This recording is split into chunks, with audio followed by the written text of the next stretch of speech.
नमस्कार दोस्तों, मैं हूं आपका दोस्त ओम और आप सुन रहे हैं भूतकाल द हॉरर टेस्टिमोनीज। आज मैं लेकर आया हूं एक ऐसी डरावनी कहानी जो शुरू होती है भाई बहन के प्रेम से लेकिन खत्म होती है रहस्य, धोखे और तंत्र विद्या की भयावह सच्चाई पर। कहानी है रूपा और हरीश की और उनके टूटे रिश्ते की। तो चलिए सुनते हैं राखी का बदला। बिहार के एक छोटे और शांत गांव धनकपुर में रहते थे रूपा और उसका छोटा भाई हरीश। बचपन में ही माता पिता का साया उठ गया था। ऐसा बरफा की रहा। पर रूपा ने माँ और बाप दोनों बनकर हरीश को पाला। वो उसे सुबह स्कूल छोड़ने जाती, दोपहर में खेत तक खाना पहुंचाती। कभी तेज धूप में छाता लेकर दौड़ती तो कभी बारिश में भीगते हुए भाई को बचाने खेत में जाती। हर साल राखी पर वह खुद बाजार जाकर सबसे सुंदर राखी लाती और प्यार से कहती, इस बार तुझे ऐसी राखी बांधूंगी कि तुझ पर कभी कोई आंच ना आए। हरीश अपनी छोटी सी कमाई से उसे कंगन या साड़ी खरीद कर देता और कहता, तेरे लिए कुछ भी कर सकता हूं दीदी। गांव के लोग कहते थे, रूपा ने पिछले जन्म का कोई वचन निभाया है इस भाई के लिए। समय बीतता गया। हरीश ने पढ़ाई में नाम कमाया और पटना की एक बड़ी कंपनी में नौकरी लग गई। रूपा बहुत खुश हुई। मंदिर में प्रसाद चढ़ाया, पूरे गांव में मिठाइयां बांटी। लेकिन हरीश के जाने के बाद रूपा धीरे धीरे बदलने लगी। अब वह बहुत कम बोलती, रातों को छत पर बैठी रहती, चुपचाप किसी से बातें करती। घर में अजीब चीजें दिखने लगीं, काले धागे, लाल कपड़े, नींबू मिर्च और कुछ पुराने ग्रंथ। दीवारों पर राख से बनाए गए चिन्ह और पूजा वाले कमरे से आती गूंजती हुई आवाजें गांव वालों को चौंकाने लगीं। लोग धीरे धीरे बातें करने लगे, रूपा किसी तांत्रिक के संपर्क में है। हरीश की रहस्यमयी मृत्यु।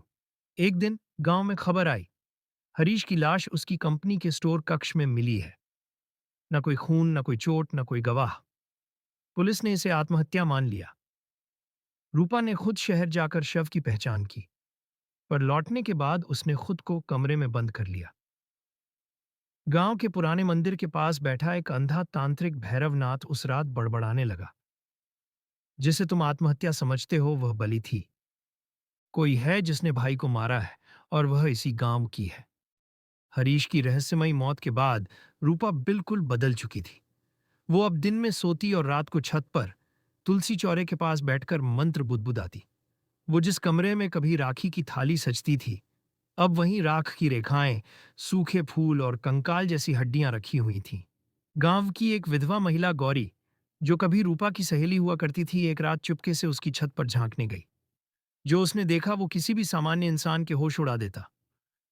रूपा ने खुद को लाल साड़ी, गले में नरमुंडों की माला और सिर पर भस्म का तिलक लगाया हुआ था। चारों ओर दीपक जल रहे थे। यह जते थे और बीच में एक भूरे रंग की मिट्टी की मूर्ति रखी थी, जो किसी अघोरी तांत्रिक की तरह लग रही थी।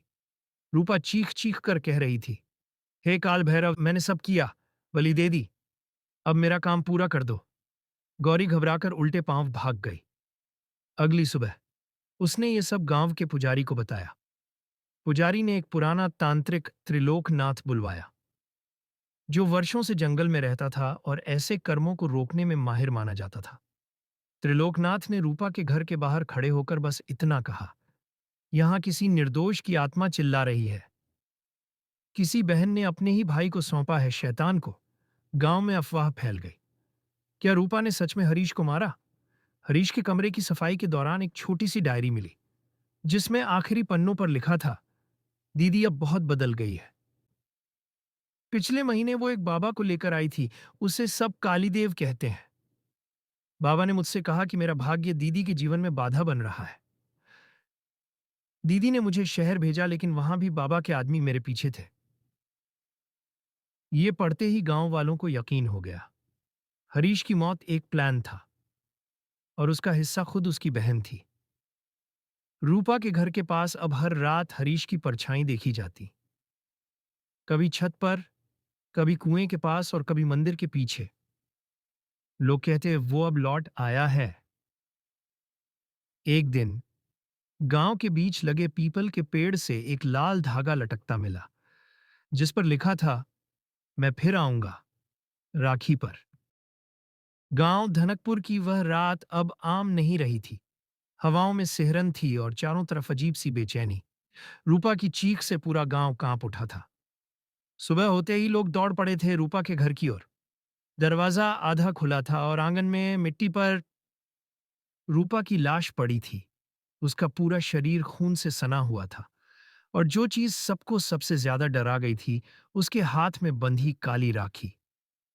राखी, जो आमतौर पर भाई की कलाई पर होती है, अब खुद बहन की मौत का निशान बन गई थी। पुलिस आई। मामला पहले आत्महत्या जैसा लगा, लेकिन लाश की हालत देखकर सब समझ गए कि यह कोई साधारण मौत नहीं थी। इंस्पेक्टर दीपक ने तहकीकात शुरू की। पड़ोसियों से पूछताछ हुई।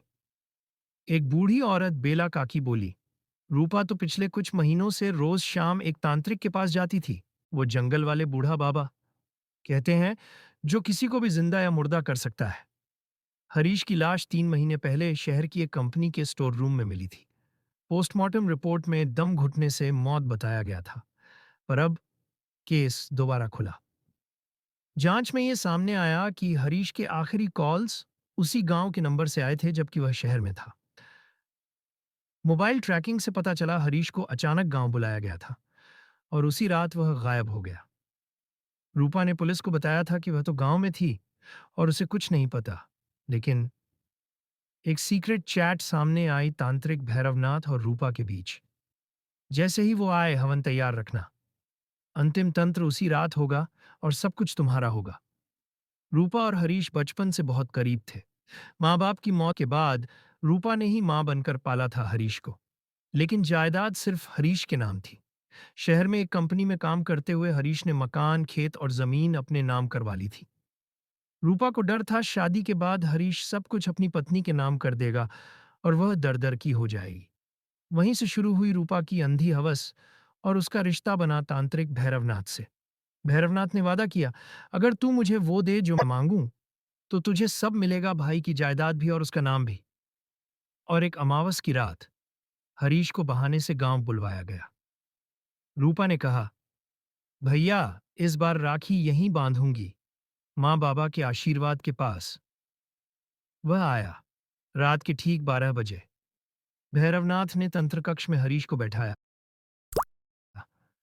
आंखों पर पट्टी बांधी गई और फिर काले धुएं, शंखनाद और राख से भरी एक बलि दी गई हरीश की। आखिरकार रूपा को जायदाद तो मिल गई, पर चैन नहीं। रातों को हरीश की आत्मा उसे दिखती, कभी काली राखी पहने हुए, कभी खून से लथपथ।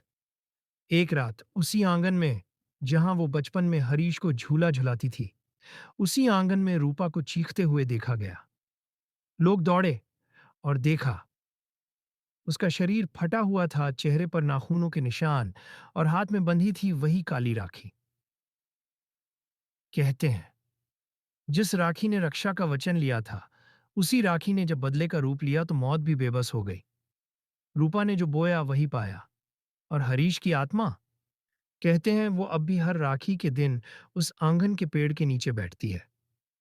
उसके हाथ में काली राखी होती है। अगर आपको ये कहानी डरावनी और रहस्य से भरी लगी तो वीडियो को लाइक करें, शेयर करें अपने दोस्तों के साथ और हमारे चैनल भूतकाल द हॉन्टेड टेस्टिमोनीज को सब्सक्राइब करना ना भूलें, क्योंकि डर अभी बाकी है।